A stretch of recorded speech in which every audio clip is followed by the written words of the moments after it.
was always really insecure and uncomfortable with my body, and puberty made that way worse. It was less of a social difference and much more physical because every day I looked in the mirror and I saw my body change more and more into something that I knew I wasn't. Imagine if you suddenly started growing physical characteristics of a different gender. Like if you're a woman and your breasts just started to go away and you just suddenly started to grow facial hair and like a penis. And if you're a man, imagine if you just started growing breasts and you couldn't grow facial hair anymore and like your penis like went away. I know those are really weird things to think about and uncomfortable words to even say, but really sit in that feeling and think about how weird that would feel, and especially the fact that everyone around you is acting like that's totally normal. Think about how gross and disgusting you would feel and how inescapable that would be since it's your own body. You'd feel so uncomfortable looking at yourself and interacting with others, even people you love, because you know that when they look at you, they're seeing something that just isn't you. But I had no idea how to express how I felt or what I wanted because I still thought that I was supposed to like being a girl and that I was supposed to want to grow up to become a woman. I remember in 5th grade, I made a plan to try to cut off my breasts one evening when my parents weren't home because in history class we were learning about the Civil War and how they used to perform surgery without anesthesia.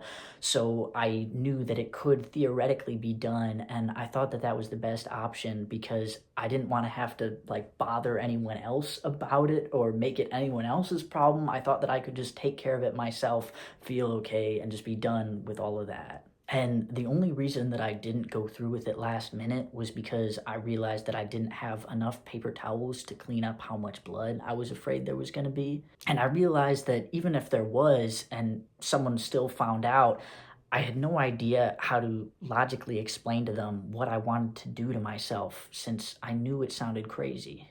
When I was in around 7th grade, I think I heard the word transgender for the first time. And I remember I was confused. I didn't really know what it meant.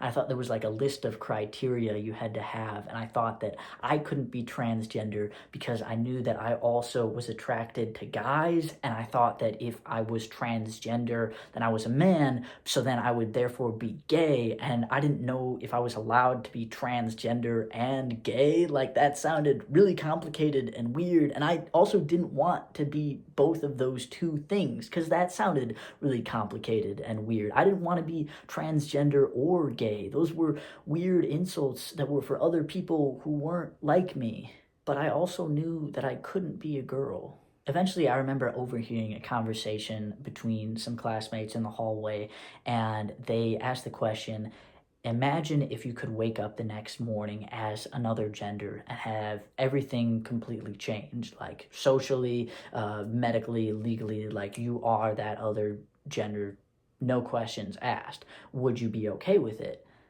And I was like, yeah, absolutely. That's like asking someone with no money if they'd like to wake up the next morning as a millionaire, no questions asked. Of course. At that point, I realized that the only thing holding me back was how difficult it seemed to change genders, since there wasn't and never will be a way to have everything magically change overnight. I knew I was a boy, but I didn't want to be transgender. I didn't want to be seen as someone who is weird or a controversy or radical or against the system because that wasn't really who I was. I just wanted to feel normal like everyone else. But there simply was no way for me to like being a girl and want to grow up to be a woman. I knew I was a boy who needed to grow up to be a man, and there was just no normal way for me to do that.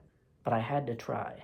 I had never met a trans adult, so I had no idea what success would look or feel like. I didn't know anything about what I wanted or how to do it. I made a list of all the things I didn't like about who I was, and I wasn't sure if being trans could change that or what that might look like. I didn't like my feminine breasts, my curvy wide hips, my long hair, my feminine name, my high voice. When I was called a girl, lady, woman, anything like that, my skinny arms, my acne, or how I was shy and awkward and didn't have many friends. If any man had all these characteristics, you probably wouldn't like it either, just because that's not who you are and that's not how you want to be treated and seen by the rest of the world. And you deserve better than that. You have the right to your own personal pursuit of happiness and the Declaration of Independence. And you, as an American, deserve the freedom to control that.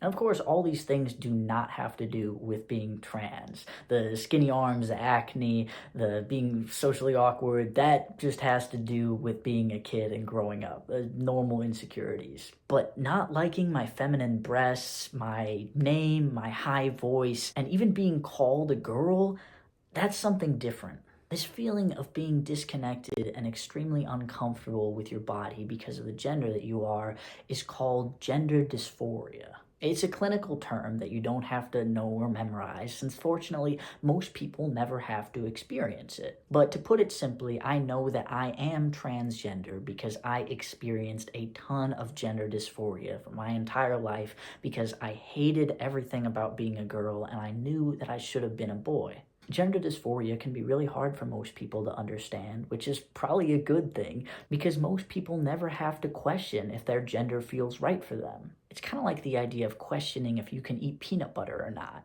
Most people never have to think twice about it, but some people who are allergic to peanut butter have to think about it all the time, especially when they're, going to a new restaurant or trying a new food. They have to be careful to make sure that there's no peanuts in there all the time, but that's something that most people would never think about. Just like how most people never have to think about gender dysphoria because it just doesn't affect them, and that's great. But for trans people, we think about it all the time.